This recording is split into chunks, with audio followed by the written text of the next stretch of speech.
InsyaAllah sambungan pada malam ini. Sebelum itu, respon daripada sahabat kita, adakah dengar suara? Sila respon dulu dalam grup. Pastikan ada suara. Ada suara?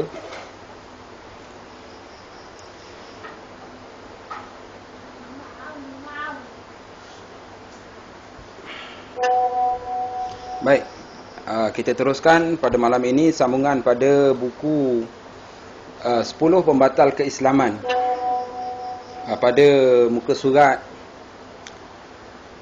13. Pada muka surat 13, Syekh Muhammad bin Abdul Wahhab berkata, dan termasuk dari perbuatan syirik adalah menyembelih untuk selain Allah, seperti menyembelih untuk jin dan kubur. Dan termasuk dari perbuatan syirik adalah menyembelih untuk selain Allah, seperti menyembelih untuk jin dan kubur. Itu perkataan Syekh Muhammad bin Abdul Wahhab. Kita tengok penjelasan. Syekh Muhammad bin Abdul Wahhab rahimahullah menyebutkan contoh ini kerana ini banyak terjadi dan manusia bermudah-mudahan padanya. Mereka menyembelih untuk selain Allah. Mereka menyembelih untuk jin dalam rangka menjaga diri dari kejelekan mereka. Kejelekan jin. Menyembelih untuk jin, untuk menjauhi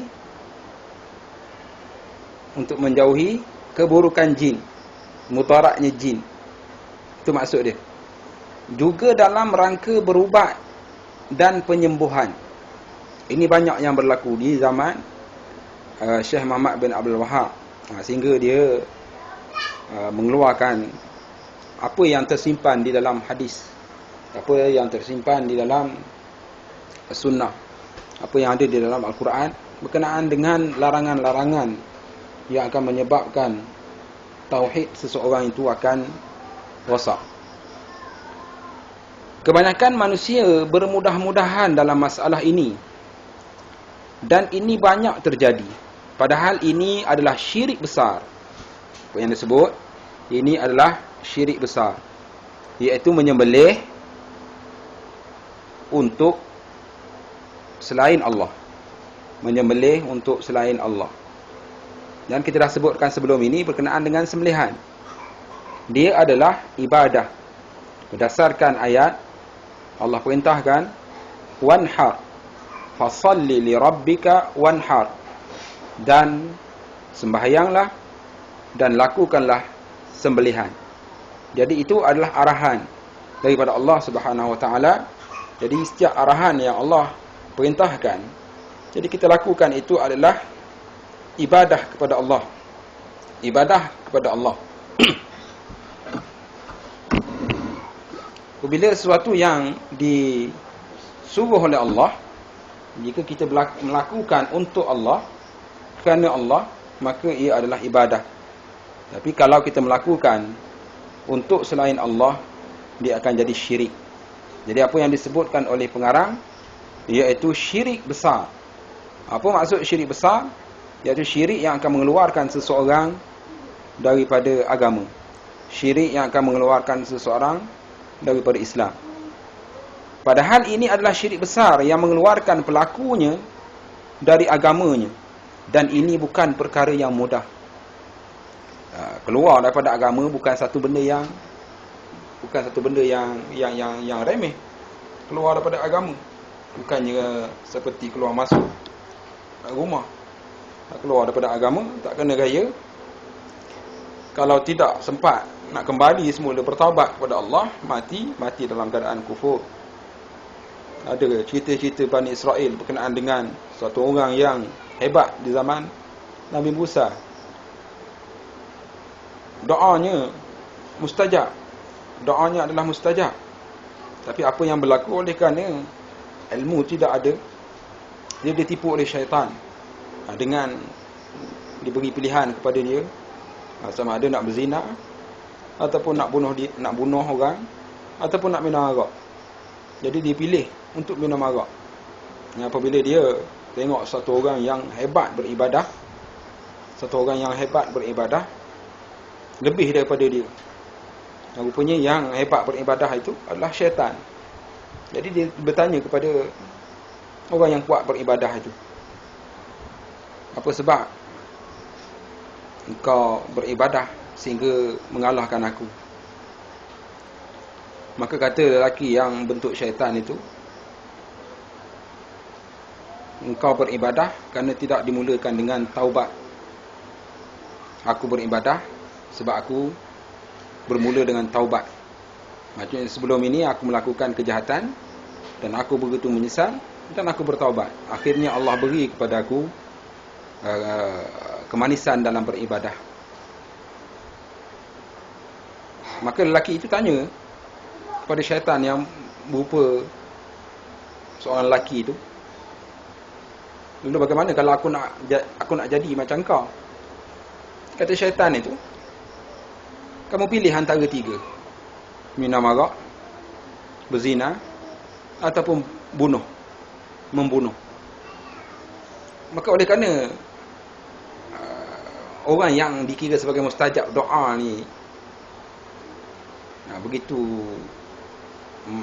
nakkan akan kuat beribadah, tapi tidak didasarkan di atas ilmu, maka akhirnya dia tertipu. Maka dia memilih untuk minum arak. Apabila dia minum arak, maka semua apa yang disebutkan itu dia lakukan. Apabila dia mabuk, dia berzina. Apabila dia berzina, dia bimbang orang lain akan tahu, maka dia bunuh perempuan itu. Inilah apabila semangat untuk beribadah itu tidak didasari oleh ilmu, maka menyebabkan ditipu oleh syaitan. Dan akhirnya pada cerita itulah, ini cerita Bani Israel.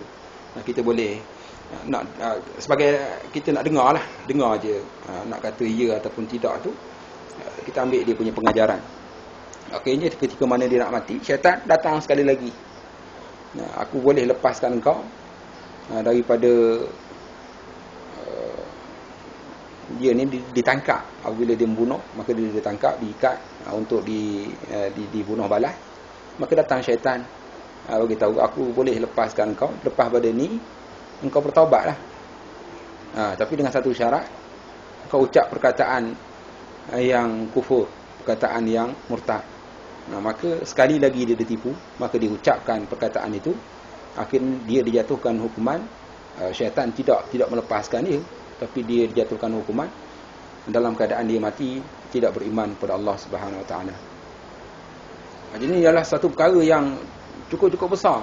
Kalau tengok pada apa yang disebutkan di dalam hadis-hadis, kalau kita tengok bagaimana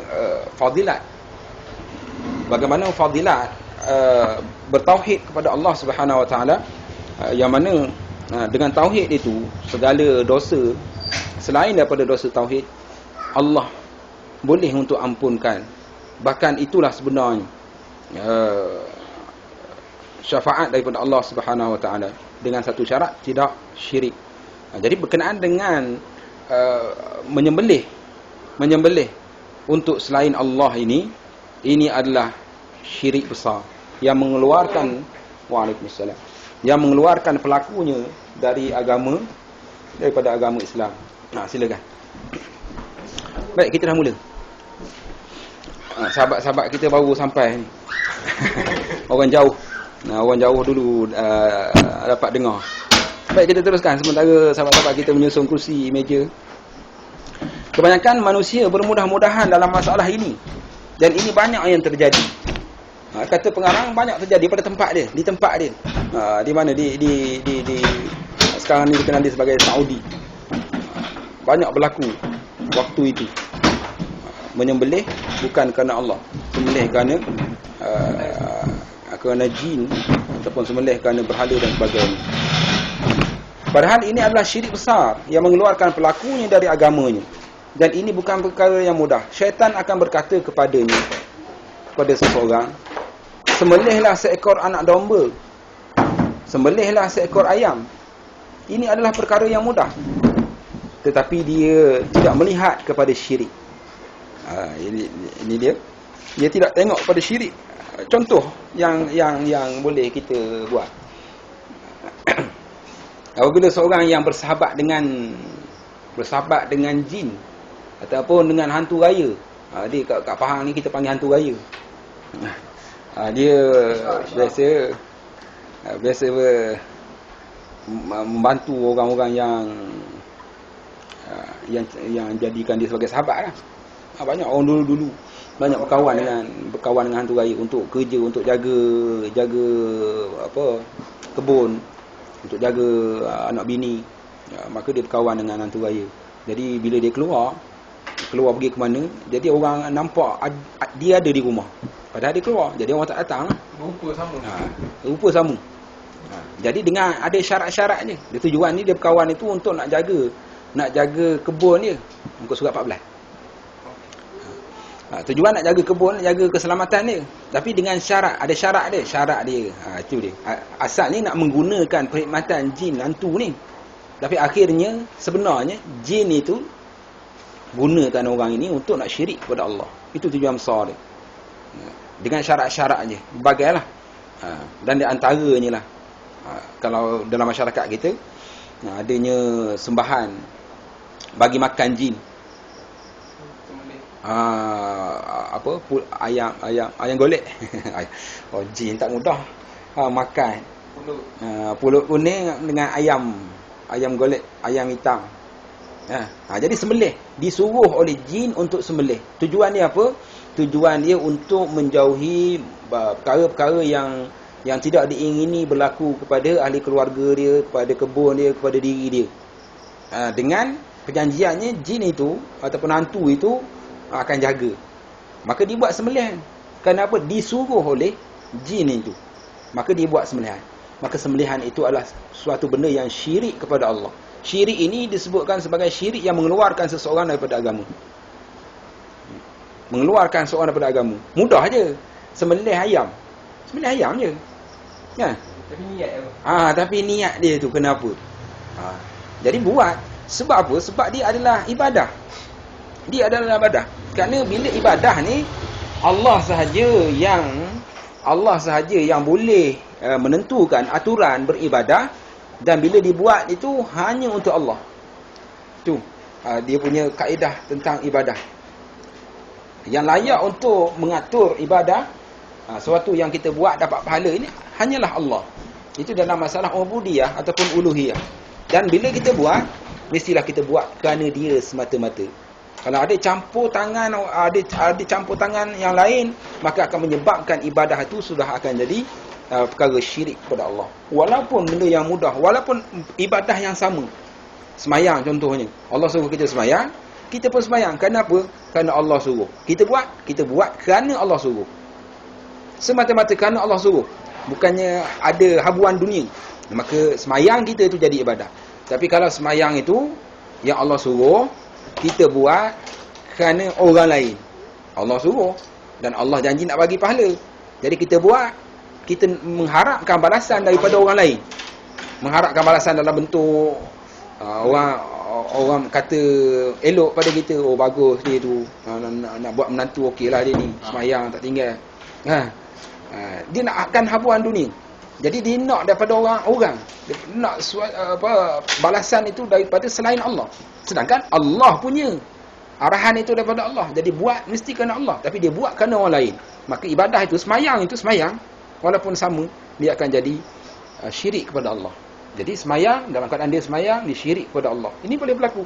Itu sebab yang disebut banyak kali kita peringatkan, Allah sebut fawailul lil musallin, berkenaan dengan orang yang semayang. Sebab mereka ini alladzina hum an salatihim sahun alladzina hum yuraun. Mereka itu menunjuk-nunjuk. Jadi begitu jugalah dalam masalah menyembelih ini, ia adalah arahan Allah. Fasalli li rabbika wanhar. Maka buat untuk Allah, kerana Allah yang perintahkan, maka kita akan dapat pahala. Ia adalah tauhid. Tetapi kalau buat kerana benda lain, arahan orang lain, maka dia adalah syirik. Bahkan disebutkan di sini syirik yang boleh mengeluarkan seseorang daripada agama. Baik, sambung lagi. Muka surat 14. maka orang-orang yang menyembelih seekor lalat untuk selain Allah masuk neraka. Ini dia. Orang yang menyembelih seekor lalat, bukan kata kerbau, bukan kata ayam, mungkin mahal lagi, sembelih lalat yang tak ada pun harga. Pergi tepuk, pergi cari tempat yang banyak tu, pergi tepuk seekor, kemudian sembelih. Bukan sembelih lah, maknanya bunuh.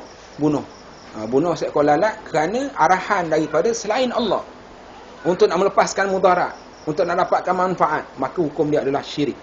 Jadi ini berkenaan dengan orang yang menyembelih seekor lalat. Kita pun kata macam mana? Ya, ada dalam hadis yang menyebut tentang perkara ini. Orang yang menyembelih seekor lalat. Jadi bawah tu mungkin ada cerita tak? Tak ada cerita. Ada tak cerita? Tadi Mali tolong cari berkenaan dengan hadis orang yang masuk neraka dengan lalat. Taif tapi dikuatkan oleh benda-benda lain. Baik. Dia boleh diambil sebagai pengajaran hadis yang dhaif ini.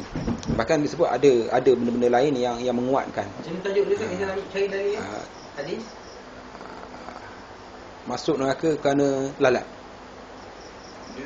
Dia kalau doa-doa banyak perawi dia, hadis tu jadi kuat pula Ustaz. Contoh bukan banyak perawi.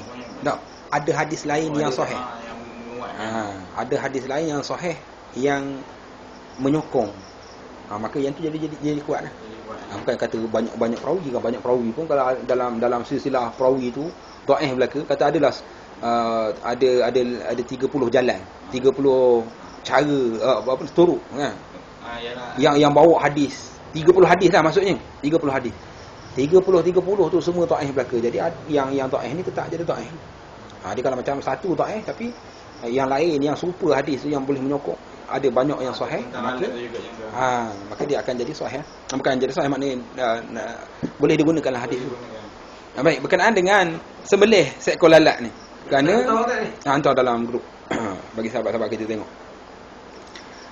Berkenaan dengan menyembelih kerana seekor lalat. Menyembelih kerana seekor lalat. Seorang masuk syurga, seorang masuk neraka.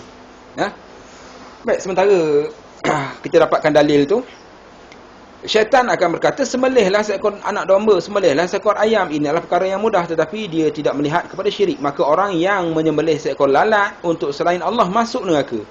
Yang dilihat bukanlah yang disembelih.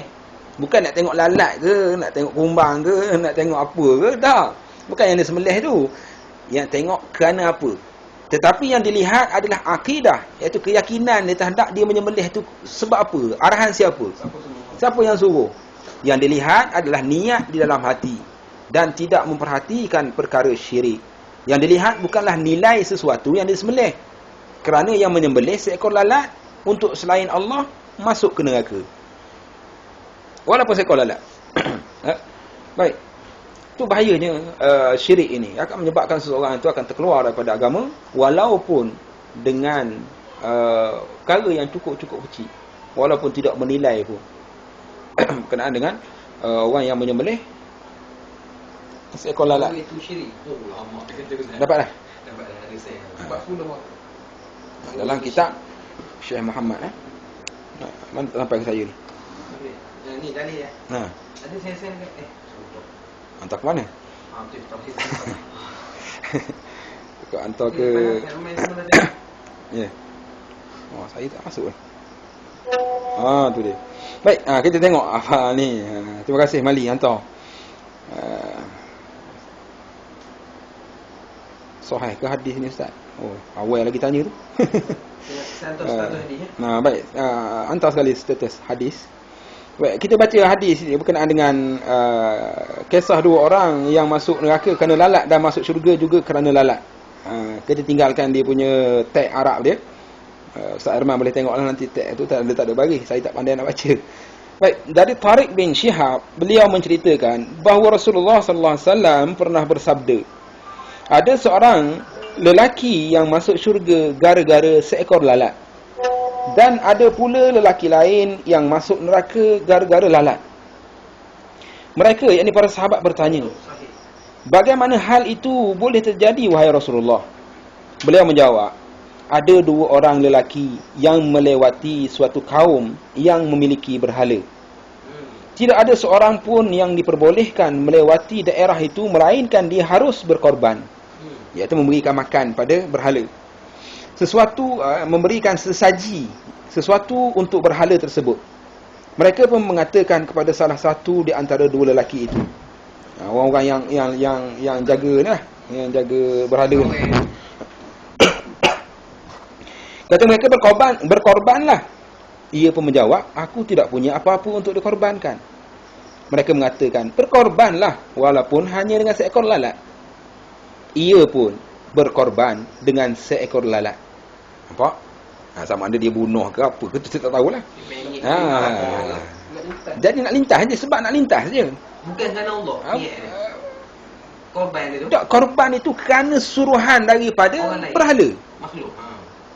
Suruhan orang suruh, tapi suruh tu untuk nak melepaskan dia ni nak lalu di berhala tu. Jadi dia buat tu untuk berhala lah. Untuk berhala lah. Dia sendiri tu tidak berniat untuk itu sebenarnya. Dia nak lalu situ je. Nampak? Dia nak lalu kawasan tu, tapi tak boleh nak lalu. Orang situ kata nak lalu sini boleh, tapi kena korbankan dulu. Walaupun apa-apa untuk berhala. Jadi kalau dia tak buat, dia mungkin dia tak boleh lalu situ. Tak boleh lalu situ. Jadi Ustaz, maka dia pun berkorban lah untuk dia nak melepaskan diri dia untuk nak lalu. Dia korban lah. Dia kata aku tak ada benda nak korban, sebab dia bukan berniat nak berkorban. Dia cuma nak lalu situ. Jadi dia tak buat apa-apa lah. Maka orang kata kalau tak ada pun lalat pun okey lah. Lalat pun okey lah. Dia pun cari lalat, jumpa lalat, maka dia berkorban bunuh lalat itu. Kerana apa? Kerana nak buat tu kerana berhala. Kerana berhala. Arahan daripada berhala lah. Arahan daripada berhala. Orang yang jaga berhala tu lah. Orang lain lalu situ semua berkorban mereka. Jadi kamu nak lalu mestilah berkorban juga. Maka dia berkorban kerana berhala itu. Maka dia mati masuk neraka. Walaupun etikot dia Ustaz tak ada. Dia ada etikot tu. Dia ada etikot. Kalau dia ada etikot bahawa dia tak boleh berkorban untuk selain daripada Allah, dia takkan buat. Dia tak ada ilmu. tak ada ilmu. Dia takkan buat. Walaupun seekor lalat. Itu penting. Jadi kita tengok kisah dia yang Nabi cerita ni, dia bukan nak korban tu, betul tak? Ni hadis Bukan jemi tu tu lagi hadis jemi. Tu dia. Jadi dia sembelih tu bukan insya-Allah malam ni sahabat kita daripada Kedah. Tak. Dah ini jemi. Jemi. Berkorban, maka aku tidak punya apa-apa untuk dikorbankan. Mereka mengatakan berkorbanlah walaupun hanya dengan seekor lalat. Dia pun berkorban dengan seekor lalat, sehingga mereka pun memperbolehkan dia untuk lewat dan meneruskan perjalanan. Kerana sebab itulah ia masuk neraka. Begitu juga mereka memerintahkan kepada orang yang satunya lagi, yang seorang lagi, berkorbanlah. Ia menjawab, tidak pantas bagiku berkorban untuk sesuatu selain Allah Azza wa Jal. Akhirnya mereka pun memenggal lehernya. Kerana itulah ia masuk syurga. Jadi dia tak nak. Yang orang yang kedua ni tak nak. Walaupun seekor lalat. Kalau suruh beli kambing, ni orang yang kedua. Nak dia nak lah. Lalat percuma pun dia tak nak. Tak lagi kalau nak beli pula. Dia takut Allah. Lalat yang percuma pun dia tak nak. Dia tak nak korbankan untuk selain Allah. Apatah lagi kalau benda yang kena bayar. Sebab apa? Sebab etikad dia cantik, ilmu dia ada. Maka dia tak mahu berkorban. Lalu apa yang berlaku? Dia dibunuh. Syurga. Kerana mempertahankan etikad. Ini yang dimaksudkan oleh pengarang dalam kitab itu. Jadi kita tengoklah itu takhrij hadis bawah tu. Hadis tu apa benda, boleh tengok bacalah. Kalau baca yang ni kan lambat pula, buku kita habis. Baik. Kita teruskan buku kita. Manusia bermudah-mudahan dalam hal ini. Ini zaman Syekh Muhammad bin Abdul Wahab. Orang dah sibuk dengan benda ni. Dalam masyarakat penuh dengan khurafat, penuh dengan syirik. Bukan kata orang bukan Islam. Orang bukan Islam tu lain cerita. Ini orang Islam tu, tapi penuh dengan khurafat, penuh dengan syirik. Jadi Syekh Muhammad ni lah yang ajar tauhid. Akhirnya masyarakat boleh terima. Akhirnya benda khurafat, benda syirik ni hilang terus di sana. Nak kata hilang terus tak, tapi tak ada lah. Kan? Begitu jugalah di sini. Di Malaysia kita ni. Dulu. Kuat orang. Kuat. Apa tak kuat? Mungkin kat tempat kita ni pun ada. Banyak orang bela. Baru-baru ni pun ada yang jumpa tepi sungai tu. Pulut kuning dengan apa tepi sungai. Itu lagi bubuk kantin. Ah, Dengan part dengan itu kelapa. Ya. Bubuk kantin. Ini bukan korban kelapa. Cara dia beribadah, kena pecahkan kelapa. Buang di sungai. Dan letak sekali dengan pulut dia tu. Jadi kelapa ni jalan. Jadi sebenarnya dia letak pulut kuning kat tepi sungai tu, dia nak suruh benda makan. Kelapa. Benda tu. Bukan, nanti nak suruh jin tu makan. Sebab apa? Mesti ada sebab. Pernah bawa India ni kan. Sebab dia nak dapatkan sesuatu. Tak tahu kalau dia nak buang apa. Dia banyak. Masih ada. Buang sihat. Jadi dia kata manusia bermudah-mudahan dalam hal ini sebab mereka tak tahulah. Hanya sekadar ingin ditunaikan. Tu saya tak sebutlah perkataan itu dalam bahasa Melayu, jadi tak apa sedap. Sekadar ingin ditunaikan, nak kata apa tu? Kendaknya. Atau agar syaitan memberitahunya sesuatu yang tersembunyi, atau memberitahu tentang harta yang hilang, atau yang selainnya dari perkara-perkara yang manusia bertanya kepada jin tentangnya, maka dia keluar daripada agamanya. Kita berlindung kepada Allah. Dia murtad dalam perkara yang dia anggap mudah, padahal perkaranya sangat berbahaya. Masalahnya benda tu mudah nak buat, kemudian cukup berbahaya. Bila tak ada ilmu, lagilah mudah nak buat. Benda tu mudah nak buat. Untuk lepas diri yang tu. Untuk lepas diri. Tapi benda tu menyebabkan Allah. Macam kita lah. Macam kita yang tak belajar tauhid. Contoh, kalau tak ada masalah, tak benda. Kita boleh pulang masjid, surau pergi mendengar apa semua kan. Tidak ada masalah. Kerja kita tidak terganggu apa. Bila ada gangguan. Masalahnya bila ada gangguan. Itu sebab masalah syirik zaman sekarang di tempat kita ni banyak berlaku pada masalah perubatan. Orang yang terlibat dengan sakit. Kalau sakit yang tak misteri ni tahan lagi. Tapi bila tak sakit misteri, sihir ke apa ke lah. Yang pergi ke doktor kata ni tak ada sakit ni. Ini penyakit ni. Jadi dia akan cuba carilah. Dia cuba berubat sana berubat sini. Daripada mula-mula jumpa dengan pakar ruqyah, orang yang menggunakan Al-Quran. Tapi bila pergi berubat lagi teruk. Kemudian yang sikit-sikit ruqyah, sikit-sikit jin. Kan? Lepas tu dia mulalah keluar. Ini awak ni sebenarnya orang sebelah rumah je buat ni. Sudah. Dia bagi macam-macam. Cara dia macam ni. Dia kata kena ni lah, tunggu malam mula gambar ni kena cari. Dia pun bagi macam-macam benda kan. Jadi asalnya dia pun tanyalah kawan-kawan dia, boleh ke tak ni? Kawan dia pula pun jenis tak mengaji juga. Mudarat tak ada masalah. Dah mudarat dah, kita boleh lah nak berubat kan. Awak dah berubat banyak ribu dah habis, tak ada cara dah kita, itulah cara dia boleh. Maka yang kawan ni tadi fikir-fikir yang maka dia pun cuba dengan syekh tu lah, dengan Tok Bomo tu buat gitu gini, termasuk juga khurafat syirik. Baiklah sikit. Lepas tu Tok Bomo dia kata ujung kampung tu ada satu lagi yang power. Kawan saya setakat ni je lah. Atas lagi jumpa dengan sana, pergi sana tengok tengkorak ada, lilin merah ada, macam-macam benda ada dalam bilik dia. Maka dia asalnya bila tak ada ilmu, tengok fikir daripada aku sakit dah berbelah tahun dah sakit ni, terailah sekali syirik lah. Orang kata syirik, jadi diingatkan syirik itu macam nyebatai wuduk je. Syirik lah kita nak ni. Maka dia cuba lepas buat dengan Tok Bomo hujung kampung tu, jadi terus molek. Elok terus. Apa yang berlaku dalam hati dia? Satu, dalam berlaku syirik, dia akan bergantung pula dengan orang tu. Dia tak percaya dalam benda lain, benda tu. Dia tak pergi dah ke Tok Bomo lain, dia tak pergi dah. Sebab pergi dengan Tok Bomo pakai tengkorak ni, dia baik. Dia pula dah kena. Dan dalam 2 bulan jalan sakit pula. Dia pergi ke mana? Tok Bomo hujung kampung tu dah. Padahal jin Tok Bomo tu Dah perjanjian.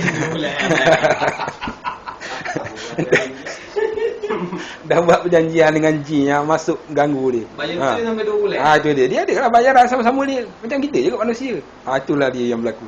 Tapi terlibat dengan syirik, itu kalau tidak bertaubat, alah apa salahnya. Sebab tak tahu besarnya syirik itu. Jadi benda ni berlakulah dalam masyarakat kita bila ada ujian. Contohnya barang hilang. Barang hilang. Kita tak hilang barang tak apalah. Barang hilang. Sudah cari gitu ini ada yang kawan bagi tahu. Lupa asli. Kawan bagi tahu ada satu orang yang boleh tahulah. Tapi yang bukan setakat boleh tahu, kita boleh pergi pula. Tempat yang apa kalau kata kereta ke tu hilang, kita boleh tahu kat mana dia suruh. Bukan dia pulang, kita tahu dia suruh kat mana, kita boleh pergi ambil. Orang Kita boleh pergi ambil. Kalau kita sebelum ni kita dengar orang kata dia boleh pulang balik tu. Kita pun rasa ya ke tak, takkan dia dah ambil dia nak pulang, kena katok pula dengan kita. Tapi jumpa yang seorang lagi Tok Bomo ni bukan dia pulang balik, dia nampak kat mana kereta tu. Kat mana kereta tu, kita tahu kat mana kereta, kita boleh pergi ambil senyap. Ni lain macam ni kata. Try lah, barang hilang, kereta baru beli. Berapa? 50 je. Pengerah. Boleh sangat. Pengerah 50 je boleh sangat. Ni nak bayar macam-macam. Maka try lah. Jumpalah tengok kan. Jin dengan jin. Jin dia nampak barang tu hilang apa semua, dia boleh cari. Dia boleh kata apa semua, bagi alamat, bagi WhatsApp apa semua, dia boleh pergi carilah, kan? Maka boleh jumpa. Benda tu boleh berlaku. Maksudnya boleh jumpa. Tapi dia ada perjanjian. Bayar RM50 tu RM50 lah. Tapi ada benda lain. Perjanjian tu Tok Bomo dengan jin tu satu masalah. Tapi orang ni esok kalau barang hilang, esok dia datang ke siapa? Dia datang ke Tok Bomo ni juga. Asalnya barang hak kecil ni hilang, lepas tu bila sakit hak lain pun semua dia habis. Dah bergantung dengan Tok Bomo. Itu sebab Nabi kata orang yang menggantungkan sesuatu, maka dia akan bergantung dengan benda tu. Orang yang menggantungkan sesuatu, maksudnya pakai tangkal lah, maka dia akan bergantung dengan tangkal tu. Jadi maksud kalau dia berubat dengan cara yang bukan yang diredai oleh Allah, dia akan bergantung dengan cara tu. Tak bergantung dengan Allah. Itu sebab dalam masalah tauhid ni, dalam masalah berubat ni, kan ada 70,000 di kalangan umat Muhammad yang masuk syurga tanpa hisap. Mukasyah termasuk dia sebab dia minta. Sebab apa? Mereka ni meninggalkan berubat. Tak nak berubat. Tak nak minta orang ubatkan dia. Dia sendiri dia akan bacalah ayat ruqyah. Dia sendiri baca ayat ruqyah, tapi dia tidak minta orang lain baca ayat ruqyah. Ayat ruqyah la yastarqun dalam hadis tersebut. Dia tidak minta orang lain yang ruqyah dia. Dia sendiri hak baca. Sebab apa? Dia akan hilang pergantungan dia. Walaupun ayat ruqyah, dia bimbang hilang pergantungan dia dengan Allah. Sebab dia bila dia minta dengan orang, awak tolonglah baca. Apa awak tak boleh baca ke? Boleh, tapi tak berapa yakin lah. Tak berapa kemas. Awak kemas sikit. Tu daripada segi Maka kawan pun baca. Kawan dia baca, dia pun sihat. Kawan dia baca, dia sihat. Dia percaya kot kawan Bila dia sihat, dalam hati dia kot mana pun ada sikit-sikit ada percaya ke kawan ni. Esok dia kena pula, sakit pula, dia tak ingat orang lain lah. Kawan ni lah. Awak buat dulu jadi ya. Ni baca. Awak buat dulu jadi. Jadi awak buat dulu jadi. Kawan tu kata, awak buat sendirilah, bukannya payah 3 kul je. Aku baca hak tu juga sama je. Aku sengar sikit, awak okey lagi. Kan kawan tu kata. Jadi dia kata dah awaklah buat berkat. Buat dulu dah buat okey dah. Apa? Ada dah pergantungan dia dengan orang tu. Walaupun ayat ruqyah. lari sikit tikuk dia. Memang dia tak lari. Tak lari tikuk, tapi pergantungan itu. Pergantungan dia. Pergantungan dengan orang tu dah ada dah. Jadi, Belum lagi sebab dia baca ayat ruqyah. Benda tu tak ada masalah. Tetapi dia tinggalkan benda tu sebab dia takut nanti dia bergantung dengan orang tu. Jadi Allah bagi balasan kepada dia, masuk syurga tanpa hisap. Masuk syurga tanpa hisap. Itu dia. Sebab tauhid. Sebab tauhid. Dalam masalah penyakit ini, jadi kita nampak dulu, kita dah bincang lah. Nampak macam tak cerdik lah. Awak ni tak nak pergi minta orang baca. Awak baca sendiri tak apa jadi. Tengoklah awak baca. Dah aku baca setiap malam aku baca. Dah aku baca, awak baca pun tak jadi sebab aku tengok awak baca setiap malam awak kata. Lagi teruk aku tengok sekarang ni. Kawan ni kan buat kan. Lepas tu awak boleh ke? Tak, kawan aku seorang lagi boleh lah. Ni baca, ni suruh dia. Bergantungan. Dia tak nak. Tak nak. Dia kata biarlah aku baca saja. Taubat. Dah awak baca sendiri berapa puluh tahun baru hilang. Dia kata. Dengan tajwid berterabur apa semua kan. Berapa lama boleh hilang? Kalau jumpa dengan dia, oh bacaan dia bagus, mungkin boleh hilang selalu. Dia kata tak, aku tak nak sebab apa? Sebab bimbang hati aku nanti satu hari akan bergantung dengan dia. Aku tak nak. Pergantungan aku dengan Allah ni, aku tak nak dia jadi itu. Maka dia meninggalkan perkara itu. Dia tinggalkan perkara itu sebab apa? Allah nak jaga tauhid kan? Sebab nak jaga tauhid. Allah bagikan jaran masuk syurga tanpa hisap.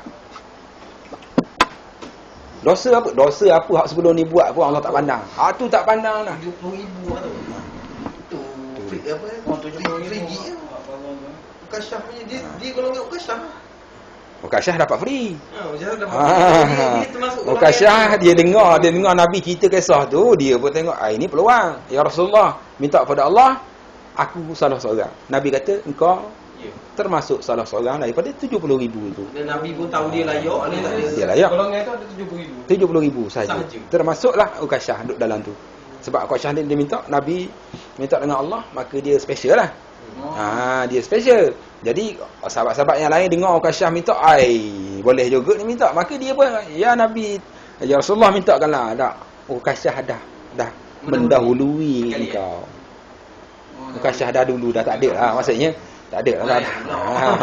Awak cari kot lain lah pula, banyak lagi bendanya. Kan nak. Tapi 70,000 itu, dia sebut 70,000. Tetapi kota masih lagi Tak tahu, penuh. tak penuh. 70,000 tapi dia tak sebut siapa-siapa.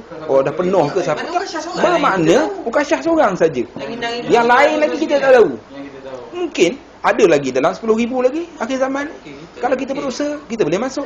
Tinggalkan yang apa? Jadi Kami dalam hadis tu menyebut dia meninggalkan sesuatu yang akan menyebabkan tauhid jadi rosak walaupun dia sakit. Kami lain lah mungkin. Walaupun dia sakit. Walaupun dia terpaksa menanggung. Sakit dia tu. Kalau dia berubat dengan orang, cepat sihat. Tapi dia tak nak berubat dengan orang sebab Sabar. Dia tak bimbang tauhid dia goyang. goyang. Daripada segi ubat bacaan, kalau sakit ni pergi jumpa guru tu kira ruyah ke bukan? Ruqyah dia tu sebut apa ruqyah. Bacaan. Bacaan. Bacaan. Lagi urut tak masalah. Urut. Sakit apa patah aku buat sendiri je kan. Takkan nak buat sendiri patah. Pergilah jumpa Tok Bomo patah. Tapi jumpa Tok Bomo patah tu biarlah yang betul-betul Yang buat nampak kita nampak. kita nampak. Ini tak apa tengok. Bayar pengerah berapa, awak baliklah. Malam Mari Ji mari dulu. malam kan jangan pukul 12 ke atas tu. Segi zahir dia buat kerja Ustaz. Kita contohnya kita okey dia ni sakit apa nak cuci luka. Kita nampak dia buat kerja depan kita. Dia datang tak buat kerja malaikat. Ada jin datang. Ada. Berlaku lah. Ada. Betul tak? Itu yang masalah. Jadi dalam masalah apa menyembelih untuk selain Allah ni, dia banyak berlaku dalam masyarakat jahiliah pun ada, masyarakat sekarang pun ada. Perbuatan pun ada ni. Ada. Boleh selain Allah. Kan? Banyaklah Nak sebab kambing hitam dia semua. kita yang masyhur tempat kita yang dengarnya sembelih ayam lah. Walaupun ayam, walaupun seekor lalat, kalau sembelih itu bukan kerana Allah, maka dia tetapkan syirik. Baik, kita Nak esok akan tanya ke? Awak syirik sebab kau. jadi kata pengarang, manusia bermudah-mudahan dalam hal ini hanya sekadar ingin ditunaikan kemahuannya atau agar syaitan memberitahunya sesuatu yang tersembunyi atau memberitahu tentang harta yang hilang atau yang selainnya dari perkara-perkara yang manusia bertanya kepada jin tentang ini. Banyak benda yang manusia ni dia tanya ke jin. Tanya jin. Contohnya orang cari emas. Ada sahabat-sahabat yang mencari emas. Dia cari emas, dia pergi rontok. Mana payah? Dia tanya jin. Jin tahu. Kalau dalam bahasa kita orang dulu dia kata penunggu. Jin je lah. Benda tu tak tahu nenek datuk semua lah. Tanya penunggu, dia ada penunggu emas, dia ada penunggu apa, gua, dia ada penunggu macam-macam. Macam-macam. Kan? Jadi nak emas tanya penunggu emas. Ada cara dia. Bawa pisang emas, bawa lilin 3 batang. Lepas tu bawa tu. Yang ni yang mengaji pondok kena ni. Dengar dengan telinga saya sendiri dia cerita. Dia pergi cari. Siapa orang malu je tu. Dia pergi cari. Malam tu dia bawa orang yang pandai lah. Dia pergi bawa lilin, lepas tu bawa pisang emas. adalah benda-benda ni. Lepas tu dia buat, dia baca, dia kata dia tak. Orang tu lah. Dia tidak beramal benda tu. Dia cuma ikut. Dia terlibat. Orang lain hak lagi cari emas ni yang Tok Bomo yang boleh cakap dengan Ji tu. penunggu emas ni, dia tak kaya-kaya. Ha. Kalau dia tu Jadi. Tok Bomo betul, dia jadi, Dia kaya dah. dia tak jadi Tok Bomo dah. Boleh faham? Ya, sebab Yang tu pun tak boleh nak fikir orang ni lah. Tapi dia pergi jumpa dengan Tok Bomo tu, Tok Bomo tu kata boleh. Tak ada hal. Aku boleh buat. Tapi dengan syarat-syarat gitu gini lah. Orang bawa benda, maka dia buatlah. Dia punya apa panggil? Upacara dia. ya, majlis dia. Tapi yang rodong, yang kawan-kawan hak pergi ni, dia tak buat, dia tengok je. Tapi bila ada emas, dia ambil lah. Oh. Upah. Dia tahu dah benda orang dah buat. Dia tahu Oh, lagi. dia tahu lah. Dia tahu lah. Dia tahu. Upacara tu memang syirik lah. Upacara tu syirik lah. Maka dia pergi malam tu. Ada semua emas. Ada semua. Penuh bawa masuk dalam bonek penuh emas. Bawa dalam bonek kereta penuh emas. Okay. Tapi syarat dia ada syarat. Dia ada syarat dia. Jadi godong ni kita, kawan ni kita, ada salah seorang tu dia langgar syarat, pantang larang. Semua itu lah. Itulah sebenarnya. Langgar pantang larang. Jadi malam tu ambil emas tu sungguh. Berat. Seketul-seketul bawa letak dalam bonek tu, berat bonek. Bila pagi esok buka, Down. jadi pasir. Jadi kan. Pasir. Dan kau patah lagi. Sebab apa? Langgar pantang larang. Tok Bomo dapat dah 50. RM50. Tok Bomo dapat dah RM50 malam tu. Malam tu dah pegang ramai saya nampak dah. Tidak, dia sungguh, emas sungguh malam tu. Tapi pagi esok buka tu, tengok pasir. Jadi tanya Tok Bomo, macam mana boleh jadi pasir? Ini ada salah seorang di antara kamu yang langgar pantang. Dia tamak hati lah. Hati tamak dia kata. Dia tak Betul? boleh tidur. Dia tak boleh tidur.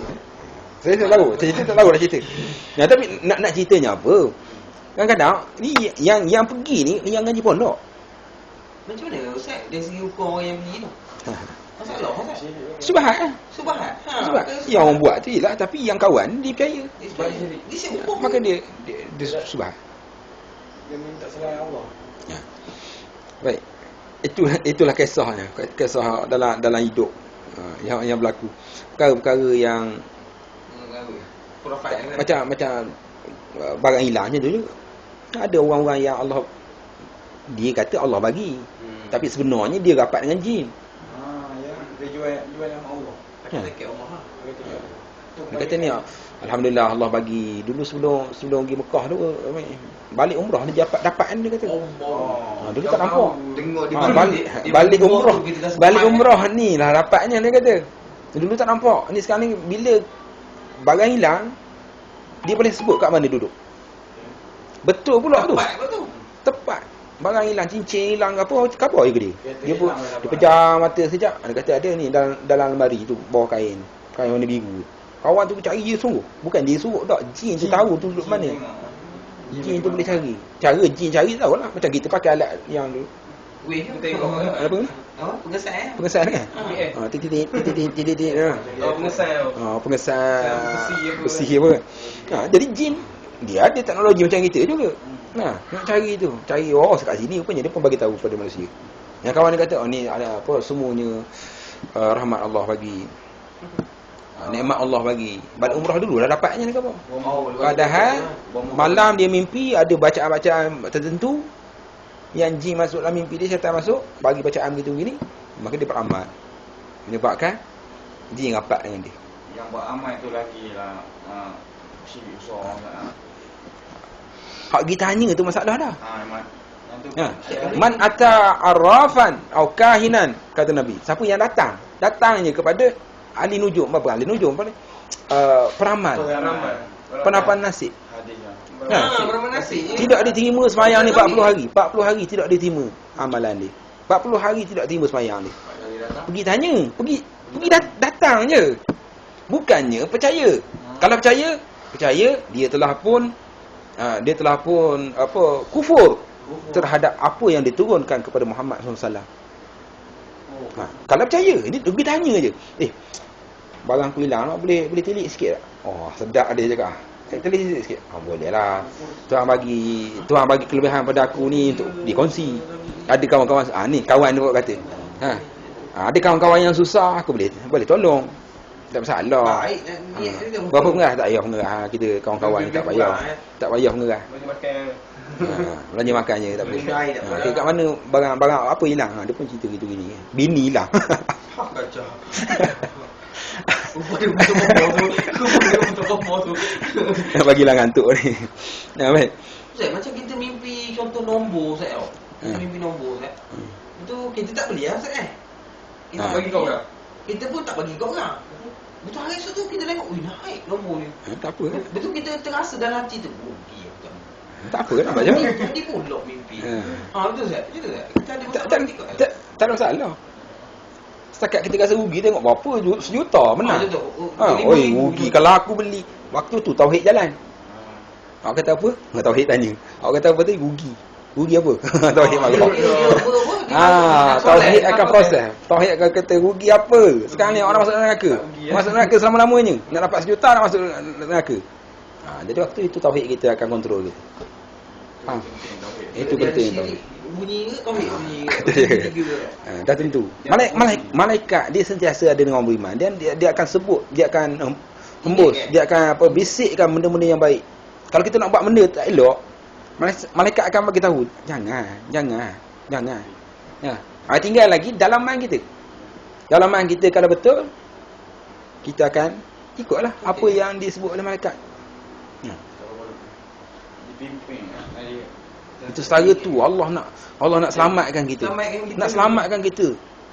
Sebut dalam hadis, kalau Allah sekiranya Allah sayang kepada seseorang, maka Allah akan berinya madu. As-salahu. Ini hadis ni perkataan ni. Idza ahabballahu, apabila Allah suka kasih kepada seseorang, maka Allah akan bagi dia madu. As-salahu perkataan tu. Maksud madu tu apa? Iaitu Allah akan Allah akan pimpin dia dengan kebaikan sehingga dia mati. Allah akan pimpin dia bagi taufik, bagi pimpinan sehingga dia mati. Aisyah kata Allah akan hantar seorang malaikat kepada seseorang yang nak mati setahun sebelum dia mati. Orang beriman. Jika Allah sayang ataupun kasih kepada seseorang, Allah akan bagi dia perkataan itulah. Saya pun tak erti nak terjemah bahasa Melayu. As-salahu makna Allah bagi dia madu. Maksud madu itu ya Allah bagi dia taufik, Allah bagi dia pimpinan untuk buat benda baik sehingga dia mati dalam keadaan buat baik. Itu Aisyah kata, orang yang nak mati setahun sebelum mati, malaikat akan datang bimbing dia. Itu sebab kadang-kadang kita tengok memang ada perubahan orang yang nak mati. Allah membimbing. Allah bimbing dia. Allah sayang dia. Allah sayang dia, Allah bimbing dia. Sebelum tu mungkin dia larang. Jadi Allah bimbing dia, tapi kalau dia ni tak nak dibimbing, dia lepas tangan. Mantap ah. Allah akan membimbing sehingga dia mati ya. Sehingga dia mati. Maknanya ustaz benda tu orang yang nak mati dia mungkin dia berubah, mungkin dia dah. Orang yang berubah tu mungkin dia dapat. Orang yang berubah tu dia mengikut. Dia mengikut. Orang yang tak berubah tu mungkin ada apa malaikat dia tu. Tapi dia kalah. Kalah. Sebab apa? Ilmu tak ada. Sekarang ni yang yang menyuruh ataupun menghembuskan kebaikan, suruh buat baik apa semua malaikat. Hati ataupun akal kita ni ikutlah. Dia kosong lah. Maknanya nafsu kita ni dia boleh ikut baik, boleh ikut tak baik. Malaikat datang hembuskan benda yang baik. Jadi nafsu ni mungkin boleh ikut yang baik, mungkin boleh ikut yang tak baik. Tapi bila ada syaitan pun sama juga, ada juga. Kalaulah di dalam nafsu itu tidak ada ilmu yang betul, maka dia akan cenderung kepada bisikan syaitan. Nafsu tu boleh jahat dia akan pergi kepada syaitan. Tapi kalau dalam nafsu itu ada ilmu, dalam akal itu ada ilmu, dalam hati itu ada ilmu, maka dia akan kuat ke arah kebaikan. Buat baik. Itu kadang-kadang kita tengok ada orang dekat nak mati, tengok dia semakin kuat beribadah dia. Daripada tak pernah datang masjid. Kalau orang bagi tahu kepada orang macam tu, dia kata, Ini gaya macam dekat dah aku nak mati. Betul gaya nak mati ni. Jangan khabar gitu kalau orang baru datang masjid, jangan bagi tahu. Takut dia bimbang. Putus asa. Dia putus asa. Oh tak boleh ni. Kalau gitu biar lara lah, lambat sikit mati dia kata kan. Ini ada dah petanda nak mati. Dia fikir benda gitu lah. Itu dia. Baik, kita ada 10 minit lagi. Kalau sahabat-sahabat kita ada nak bertanya, kita dah habis dah tajuk yang ni, kita akan masuk pada tajuk pembatal keislaman yang kedua, menjadikan perantara antara dia dan Allah dalam peribadahan. Pembatal keislaman yang kedua, menjadikan perantara antara dia dan Allah dalam beribadah. Baik, kalau sahabat-sahabat kita di sana kalau ada soalan, boleh boleh hantarkan soalan nak bincang, ataupun dah faham ataupun tak faham langsung, ataupun tak dengar langsung, antara itulah. Ada bersama kita Ummu Muhammad Kamari lah, Herman Hadis, Saiful Azhar, dan ada lagi seorang yang tidak berdaftar. Yang daftar kita dia ada nama lah. Boleh tahu tak? Boleh tahu ada di sini. Yang daftar seluruhkan suara dia. Kalau tak dia masuk dah ni. Mali dah kena dah itu. Berdaung bunyi. Baik, ada soalan daripada sahabat-sahabat?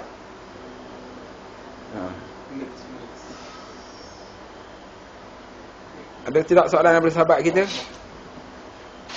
Ataupun ada nama je, tuannya tak mana. Di handset ni dia biasanya kita tidak berenggang dengan handset.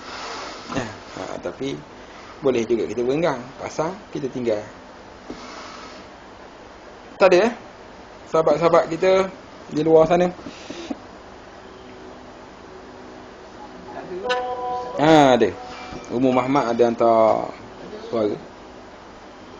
Ya, Ustaz. Saya dah buka Ustaz. You tengok kan. Kena reload balik. Bukan. Saya hantar link. Setiap petang saya hantar link. Ada? Tengok. Ada? Dia setiap petang dia ada. Ada yang keluar. Tak ada. Tak ada sebab awak tak daftar. Tak daftar. Tak Dia daftar. tak account. Tak ada akaun. Dia siapa-siapa boleh dia Ustaz. Dia ada sini tapi tak tahu siapa. Dia betul ada tak? Ada. Dia tak naik apa dia. Sekejap ya, Ummu Muhammad hantar saya punya line ni tak buka dia. Okey. Ada soalan. Ada soalan? Ustaz, saya terbaca kalau pusat berdenyut, maknanya dalam masa 100 hari itu tanda-tanda nak meninggal. Kalau kita percaya itu syirik ke Ustaz? Baik, berkenaan dengan tanda-tanda mati ni. Jadi saya pun tak pastilah apa sahih ke tidak. Jadi untuk jawapan kita ni lah, saya tak pasti dia ada ke tidak dalam hadis berkenaan dengan tu. Jadi kalau kita kata ada dalam hadis, kita boleh percaya. Kalau tak ada dalam hadis, tak boleh kita nak percaya. Tapi kalau kita percaya, umpamanya sesuatu yang tidak disebut dalam hadis, kita percaya, maka dia boleh membawa kepada syirik. Boleh membawa kepada syirik. Walaupun dia tidak syirik, tapi boleh membawa kepada syirik. Contohnya, kita percaya kepada kayu kokar. Kayu kokar, cincin tu. Biasa pakai. Baik, kayu kokar, kita percaya dia boleh menghilangkan sakit kepala. Sedangkan doktor tidak pun mengesahkan, doktor daripada segi perubatan tidak pun mengesahkan perkara itu boleh menghilangkan sakit kepala. Jadi sebenarnya hilang sakit kepala dengan kayu kokar tidak ada kaitan langsung. Tiba-tiba, takir mana masuk? Ada. Tiba-tiba dia percaya tentang perkara itu. Jadi dia jadi syirik. Orang yang percaya sesuatu yang Allah jadikan, benda itu bukannya sebab musabab, dia tidak ada kaitan dengan sesuatu. Contohnya kayu kokar dengan hilang sakit kepala. Tidak ada kaitan dengan penyakit hilang sakit kepala tu. Boleh maksudnya kayu kokar boleh menghilangkan sakit kepala. Tidak ada pun doktor mengesahkan perkara itu. Bahkan kalau kita tanya doktor pun pening, macam mana kayu kokar boleh hilangkan sakit kepala? Macam mana nak buat dia? Ambil letak je kat dahi. Lurut 2-3 kali lurut. Maka ulama kata itu adalah syirik kecil. Tak ada air. Mempercayai sesuatu yang bukan sebab musabab dia, maka itu termasuk dalam syirik kecil. Begitu jugalah dalam masalah pusat berdenyut 100 hari sebelum mati ni. Kalau anda kata saya sebut, saya tak pasti ada ke tidak dia punya tu, saya tak tengok lagi. Cuma kalaulah tak ada, maka kita tidak boleh mempercayainya. Dan kalau kita mempercayainya, maka kita terlibat dengan syirik kecil. syirik asghar. Syirik asghar, maka dia adalah lebih besar dosanya daripada dosa besar. Hidung jatuh. Iyalah, macam-macam. Baik, soalan daripada Ustaz Arman, jika ada seseorang yang dikatakan boleh mengesan barang yang hilang, adakah pasti dia ni menggunakan perantaraan jin atau ada ilmu lain yang boleh menggunakan logik akal? Atau ada ilmu lain yang boleh menggunakan logik akal? Baik, setakat yang ada lah pengetahuan kita, kalau mengesan barang hilang ni, kalau tidak menggunakan alat teknologi kita lah, alat teknologi moden kita ni, maka dia guna jin lah. Dia guna jin lah. Ataupun dia boleh mengesan dengan logik akal dia. Betul juga. Betul macam kata Ustaz Rahman. Dia boleh kesan dengan logik akal dia. Contohnya dia bertanya kepada orang yang hilang barang tu. Baik, sekarang ni hilang apa, cincin contoh. Dia tanya, cincin sekarang ni apa, cincin awak ni pagi tadi awak pakai tak? Pakai. Masa mandi tangga. Basuh mandi tangga dia kata. Basuh mandi kat mana? Mandi dekat tandas, kat bilik air sini. Okey, sekarang awak dah pergi tengok sana. Lepas pada mandi awak ambil balik. Itu yang ambil, saya ambil. Dia kata saya ambil. Lepas mandi kat bilik air tu, dia ambil pakai balik. Kemudian orang ni tanya lagi. Lepas tu awak pergi ke mana lagi? Saya pergi ke saya pergi minum. Dia kata saya pergi minum. Lepas tu lepas pergi minum tu ke mana? Pergi masjid. Pergi masjid awak berwuduk tak? Berwuduk. Awak perasan tak masa wuduk awak cabut? Itu saya tak perasan lah. Sekarang ni ada kat kaulah masjid. Nampak? Itu dia guna logik akal. Dia tidak ada masalah. Yang tu tidak ada masalah. Tapi yang gunakan jin ini, kalaulah jin itu bagi tahu, jin itu sendiri bagi tahu, kita tak minta, orang tu tak minta pun. Tak adalah aku nak berkawan dengan awak jin. Sebab apa? Sebab aku ni nak jadi bomo hilang barang. Dia tidak minta macam tu. Maka tiba-tiba je jin bagi tahu. Ada orang bagi tahu, orang tanya dia, barang hilang ni. Tiba-tiba ada seekor jin yang lalu atas rumah dia singgah. Jin tu kata kepada dia. Jin bagi tahu, barang orang tu ada sekian-sekian tempat. Barang orang tu ada di sekian-sekian tempat. Yang dia ni tidak minta pertolongan dengan jin. Tapi jin saja nak bagi tahu, maka itu tak apa. Tapi yang minta pertolongan dengan jin, dah tentu jin ni akan menyesatkan. Pergantungan. Itu dia. Boleh faham tu? Baik, ada soalan lagi? Contoh kita mimpi barang hilang. Saya nak tanya bab solat. Dalam solat berjemaah Zuhur, dalam rakaat kedua terdapat seorang jemaah yang baca Al-Fatihah sangat lambat. Kalau imam rokok, perlu ke orang itu turut rokok juga sedangkan Al-Fatihah dia tak habis lagi? Tengoklah. Kalaulah dia ni dia semayang bersama dengan imam, maksudnya dia muafiq. Dia semayang tu memang dia sempat baca Al-Fatihah, tapi dia ni baca lambat sehingga imam pun rokok, maka dia kena habiskan Fatihah dia sebab dia muafiq. Dia kena habiskan Fatihah dia. Kalau dia dalam keadaan masbuk, waktu itu dia kena tinggalkan. Dia kena tinggalkan Fatihah dia. Kalau dia dalam keadaan masbuk, maksudnya dia datang tu memang dia tidak ada masa untuk nak habiskan Fatihah bersama dengan imam. Imam dah baca surah, dia pun sampai. Maka dia pun takbir Allahu Akbar. Maka dia ni dia panggil masbuk. Dia baca-baca ayat walaupun lambat, tiba-tiba imam pun rokok. Maka dia boleh tinggalkan bacaan Fatihahnya itu. Sebab dia masbuk. Tapi kalau dia ni takbir sama dengan imam. Takbiratul ihram bersama dengan imam. Cumanya dia lambat baca. Jadi dia yang ini dia panggil masbuk. Dia kena habiskan juga Fatihah dia. Tak boleh dia tidak habiskan Fatihah. Kalau dia tidak habiskan Fatihah, dia kena tambah lagi 1 rakaat kemudian. Walaupun orang nampak dia sembahyang 5 rakaat, dia sebenarnya 4 rakaat saja. Sebab Fatihah pada rakaat pertama tadi dia tidak sempat habiskan, dia dah rokok mengikut imam. Jadi mudah-mudahan ada manfaat untuk kita semua. Jadi insya-Allah kita akan sambung pada pertemuan akan datang. Cakap dah belik lidah dah. Jadi saya ucapkan terima kasih kepada semua yang terlibat pada malam ini. InsyaAllah kita akan sambung pada malam esok. Aku qouli hadza wa astaghfirullah. Assalamualaikum warahmatullahi wabarakatuh.